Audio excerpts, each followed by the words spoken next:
My name is Lauren Caney. I'm 34 years old. My wedding veil shifts slightly as the air stills. She's a damn fraud, even her vows are fake. I don't say a word. I don't even blink. We're under the canopy of string lights in my mother's backyard. Rented chairs, a handmade altar petals scattered along the grass. The minister pauses mid-blessing. The crowd murmurs. The wind holds its breath. My sister Delia says it loud enough for both sides of the aisle to hear. Her voice slices the quiet like glass. She's wearing emerald satin and pride like perfume. She's my older sister by 2 years. My father stands behind her, stiff and silent. My fiancé's mother averts her gaze. No one moves. Across the garden, a man in uniform, alone, arms crossed, straightens slightly. I catch him watching me, brow-drawn recognition flickering in his eyes. And then Delia slaps me. Hard. Palm to skin, loud as a gunshot. The violinist gasps. The photographer lowers his lens. And that's when the tall man steps forward, slow, deliberate, just as the sky begins to darken. Post-hook continuation, 900 more words below. The air felt thicker after that. People didn't speak, they just looked. At me, at her, then back again. Delia's hand dropped satisfied like she'd delivered some justice the universe owed her. She stood there triumphant. I stood still not because I was weak, but because if I moved, I wouldn't stop. And I needed to. The petals beneath my heels stirred in the wind. One landed on my wrist soft. Almost cruelly soft. No one rushed to me. Not my mother. Not even Mark. My groom was frozen a few steps away, eyes darting between his family and mine, like he wasn't sure which side he belonged to anymore. The officiant cleared his throat, then thought better of it. His little book trembled slightly in his hands. I slowly turned toward Delia. Not all the way. Just enough for her to know I wasn't crying. Not now. Not ever again. "Do you want me to leave?" she said loud and sweet for the guest's benefit, of course. "I'd hate to ruin your perfect day." My silence made her angrier than any scream could have. Behind her, our cousin Cheryl, the gossip with a camera phone, stepped back into the shadows. I could already feel the edges of a viral clip forming, but I wasn't going to give them a show. Not that kind. The tall man moved again. He wasn't rushing. He didn't need to. Something about him carried a weight the air noticed. I hadn't seen him before. Delia caught his movement too. "Who the hell is that?" She asked mostly to herself, but loud enough for me to hear. My lips stayed closed, but I knew. Not fully, but I knew. There's a silence that happens right before something shifts, like the air decides to step aside. That's what it felt like as he approached. The Colonel. Though no one had called him that yet, not out loud. He stepped over the threshold of chairs. One of the ushers moved instinctively out of his way. The photographer raised the camera again, but slower this time. Not for drama, for reverence.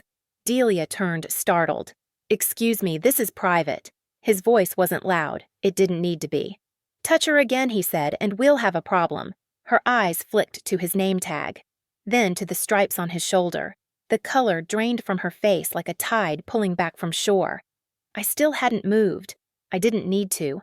People think pain starts at the breaking point, but it doesn't. It starts in the quiet moments, in the 1,000 little cuts that come before the final one. Delia's slap didn't hurt as much as her history. I grew up in a house where everything sparkled: chandeliers, crystal-polished shoes, but none of it ever felt warm. My mother cared more about appearances than affections.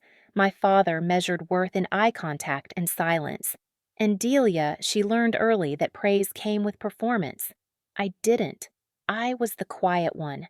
The one who didn't speak unless asked. The one who let Delia shine because it was easier than being in her shadow. She won debate trophies. She wore crowns at pageants. She dated quarterbacks and made sure everyone knew it. And I studied. In the background, in corners. I built things with my hands. Fixed radios, rewired lamps. When my parents' internet went down, they still called the neighbor's son before they ever thought to ask me. Because in their eyes, I wasn't impressive. I was just there. I learned not to push, not to argue. especially with Delia. She could weaponize a compliment and make it cut. She'd wrap an insult in silk and laugh like it was harmless. "You've always been so good at being invisible," she once said when I was 16 while she was getting her prom dress hemmed. I held her shoes in my lap. My mother called me helpful.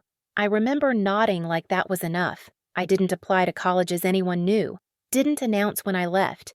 I just faded not out of weakness, but because sometimes the only way to survive in a family like that is to stop asking to be seen. And I did survive. More than that, I changed. But I didn't tell them. Years passed. I worked overseas. I lived in places Delia couldn't spell.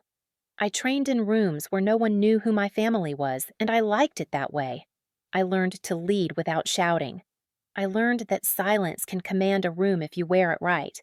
Still, when my father had his heart scare 2 years ago, I came back, quietly, not to be thanked, just to make sure the house stayed standing. I didn't wear my uniform. I didn't use my title. I wore jeans, tied my hair back, and fixed the generator before anyone knew there was a storm coming. Delia was already there, of course, with her perfect nails and practiced grief. She asked what I'd been up to. I told her just working. She laughed. Still at that little tech place, I nodded. She didn't need to know it was a cover. She didn't need to know I wasn't in tech. When I got engaged last spring, I didn't expect them to be happy for me, but I also didn't expect Delia to turn it into a competition. Her voice at the family brunch still echoes. "You know Lauren's fiancé is cute, but not Dr. Cute. And later, she's lucky. Men love the quiet type." I stayed quiet then too. Let her think I was lucky, not worthy. When it came time for wedding planning, I only asked one thing: that we keep it simple. Small ceremony, close family. I should have known even that was too much to ask. Delia demanded to be maid of honor. Not because she cared, but because it was another stage, another spotlight. She chose her own dress, gave a speech she never showed me in advance, and told my friends that I was the sweet one, never the smart one. I let it slide. For peace. Always for peace.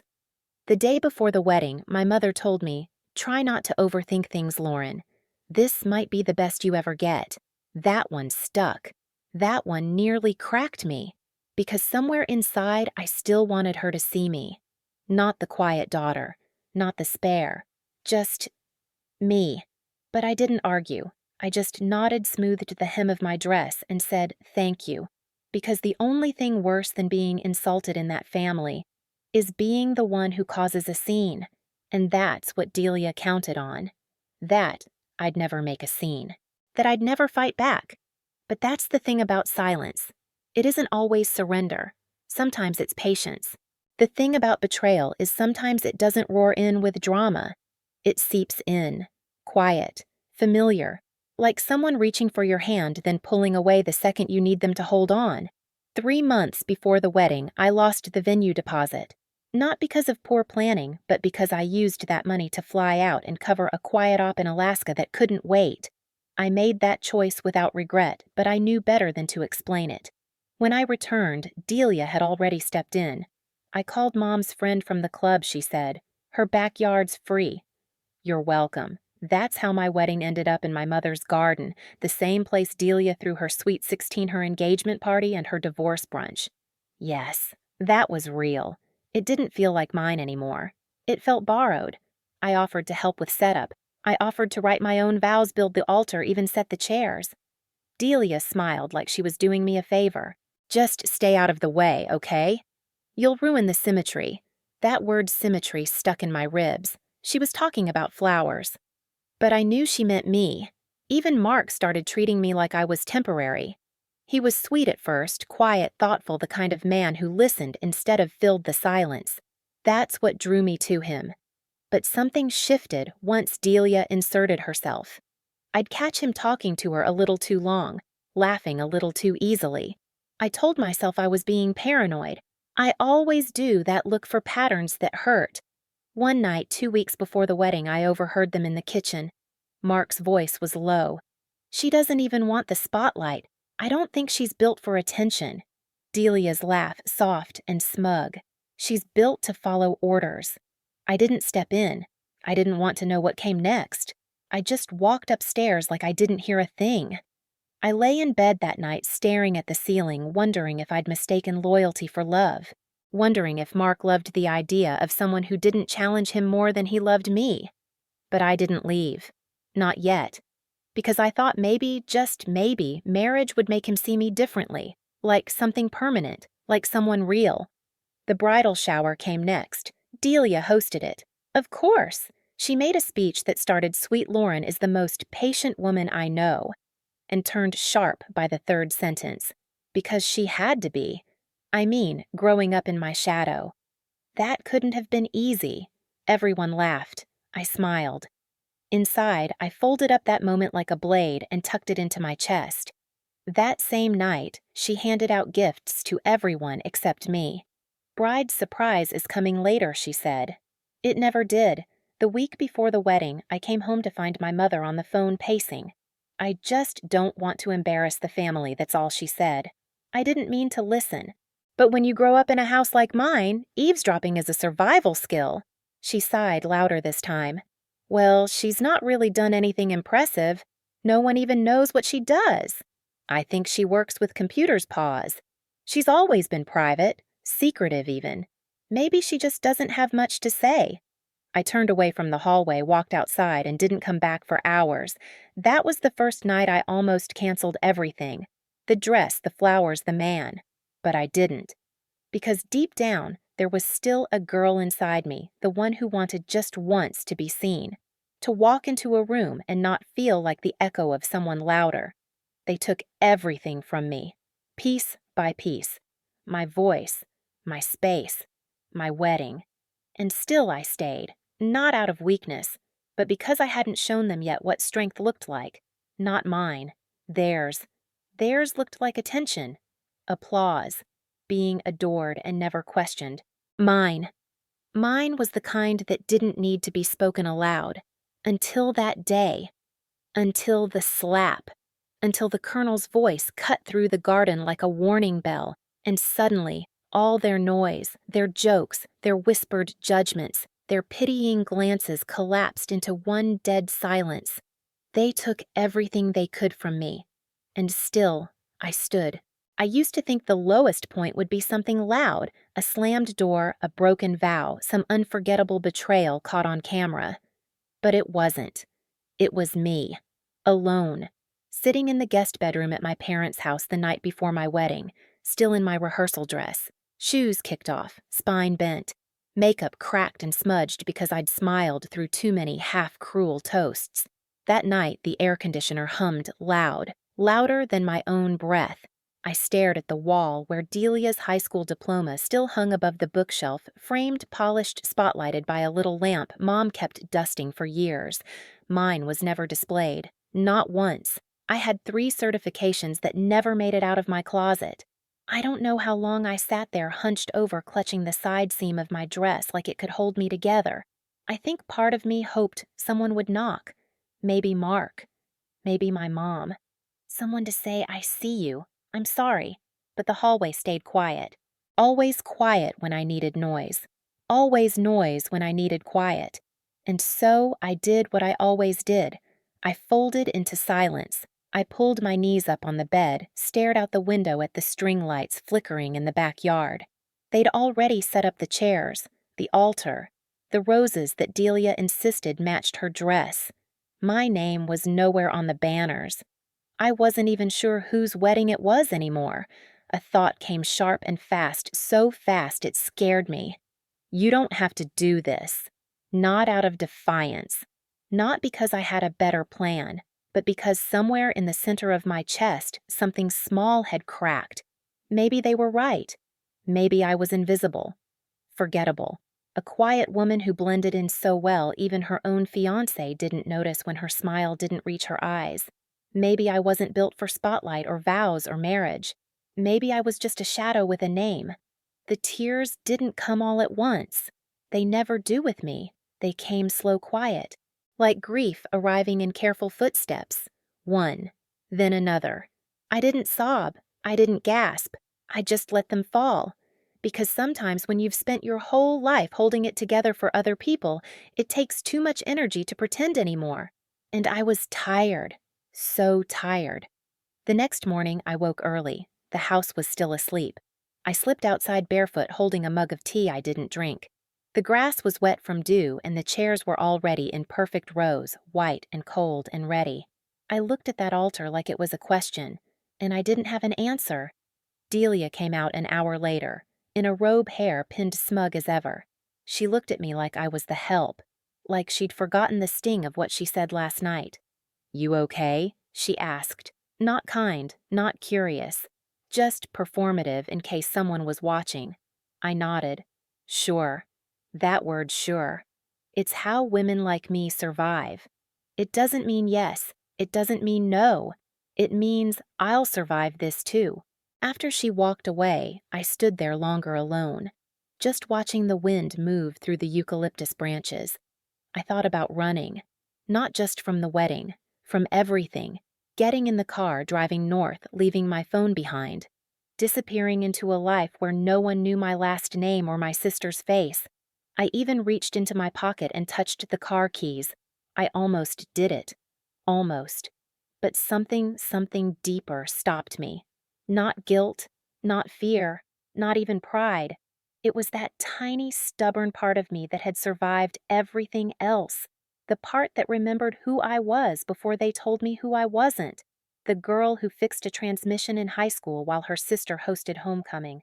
The woman who learned 5 languages because she didn't trust borders to protect her. The operative who stayed behind enemy lines for 2 extra days because a child hadn't made it out. They didn't know her, but I did. She was quiet, yes, but not weak. And I wasn't going to walk away from that altar like a ghost. Not for them, not for anyone. Still, it would have been easier. Easier to vanish than to stand up straight in a room full of people waiting for me to break. I spent years making sure no one saw the full scope of me for good reason. But I think I made it too easy for them to write me off. Too easy to mistake my silence for emptiness, my restraint for resignation. And I almost let them win. Almost. But something was already shifting inside me, quiet as the wind through the leaves. I would go forward. I would walk that aisle. Not for the man. Not for the family. Not even for the audience. But because I was done hiding. The lowest point wasn't the slap. It wasn't the dress. It wasn't even the betrayal. It was me almost believing them and surviving that. That's where power begins. The morning of the wedding, I ironed my own dress. No stylists, no makeup team. Just me, a cracked mirror, and a steel resolve no one could see. Delia had taken over everything else, the seating chart, the catering, even the music. I let her. That was her currency. Control, stage time, praise. Let her have it. I wasn't playing her game anymore. I didn't put on the earrings she gave me. I wore the simple ones I kept from deployment, brushed gold studs, small but solid. I pinned my hair back the way I did when I needed a clear line of sight.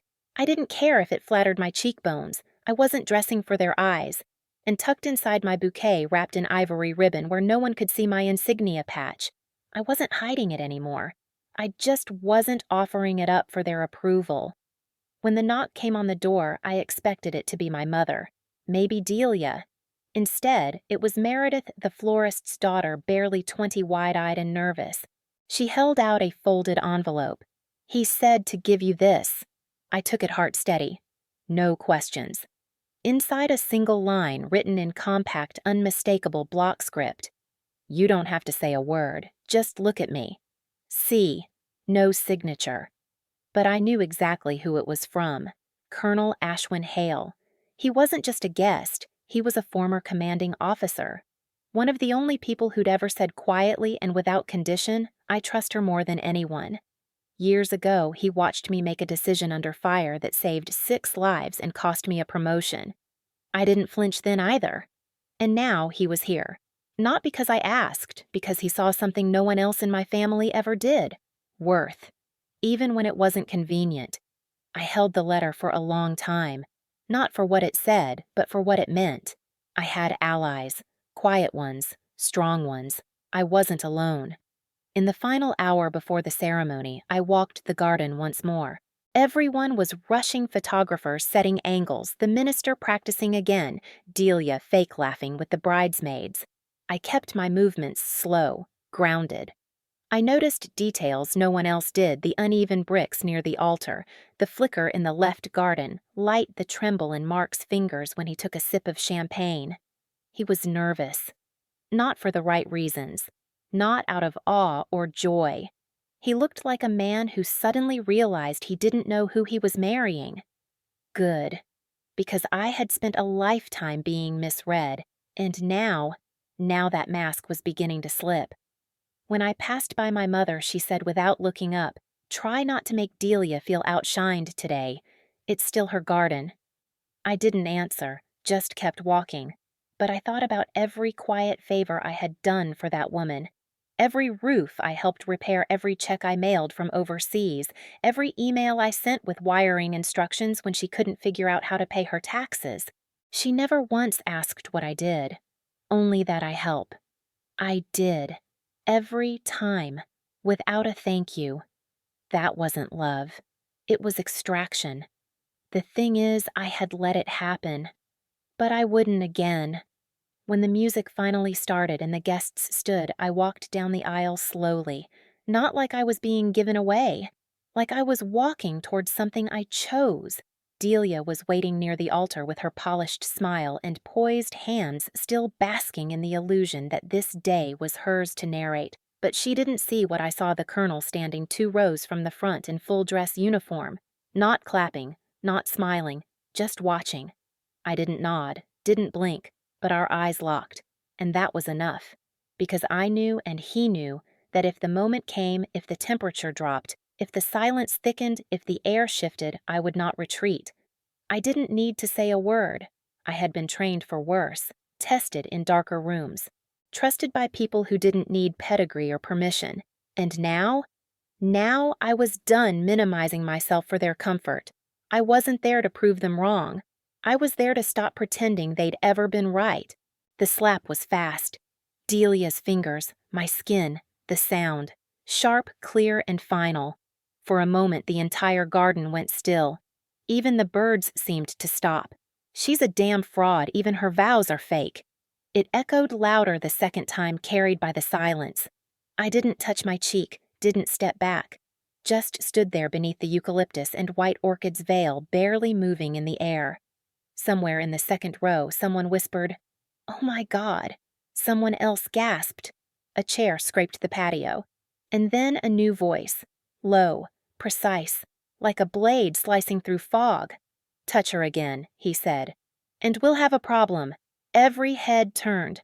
Colonel Ashwin Hale, full dress uniform, standing just past the last row of guests, a presence that didn't need volume to fill a space. Delia laughed, nervous, thin. "Excuse me, who even are you?" He took a step forward, slowly, deliberately.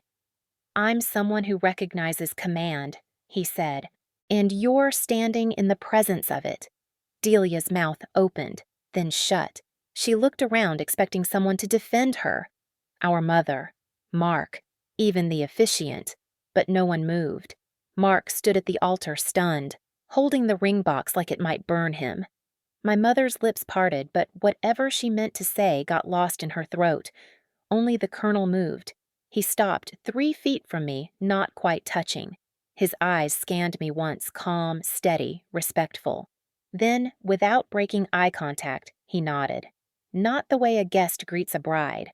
The way a soldier greets a superior. The gesture was subtle, but it cracked something open. Behind him, a second figure stood. A woman in uniform chest ribbons catching light hair pinned clean. She raised her hand in a silent salute. People began murmuring. Confused, Delia stepped back. What the hell is going on? Still, I hadn't spoken. I hadn't moved. The colonel turned to the guests, to the sea of stunned, judgmental faces that once smiled politely and whispered behind folded programs. "This woman," he said, "has served in silence for longer than most of you have paid attention to anything." He didn't raise his voice, but it carried. "You may not know her rank. You may not know her record, but I do. And I'm telling you now, she's not just worthy of standing here. She is the reason some of you can. That was all. He didn't say my title. He didn't list operations or clearances or units. He didn't need to. The weight of the room shifted. Delia stepped back again. Her hand, the same one she slapped me with, dropped to her side, limp. Her mouth trembled. Not with guilt, but with fear. Not of me. Of what she didn't know about me. Mark tried to recover. Lauren, I didn't know. I turned toward him slowly. Let the full stillness fill the space between us. And then I handed the bouquet to the bridesmaid. Walked to the altar, took the ring box from his hands, closed it gently, and said nothing. Not a speech, not a lecture, not a single word. Then I turned, faced the crowd, and walked down the aisle alone. No one followed. No one dared. The wind picked up slightly. The roses swayed. Delia looked smaller than I'd ever seen her, like a child who finally realized the grown-ups had been watching. The colonel stepped aside for me as I passed. One final nod, no fanfare, just respect.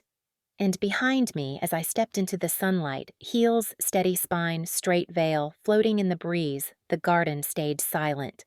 The most deafening silence I'd ever heard. When the black SUV pulled away and the colonel's boots had faded into the gravel path, the air around the wedding had shifted, not just cleared, it had transformed. I didn't move for several seconds. I stood exactly where I'd been when he said it, his voice still echoing between the trees. Touch her again and you'll answer to me. Rachel had frozen. My mother, too. Even my father's hand had dropped from where it once gripped his cane. The rest of the guests sat in stunned stillness, then a sound. One guest stood clapping, then another and another. It wasn't applause for a performance. It was reverence, relief, recognition, as if someone had dared confirm what they'd always suspected. I was never the quiet, forgettable one. I was someone they should have never underestimated. Not once. Not ever. Back inside the reception tent, things didn't return to normal. They found a new rhythm, one that revolved around silence and side glances. People approached me differently now. They didn't avoid me, but they didn't look me in the eye for too long either.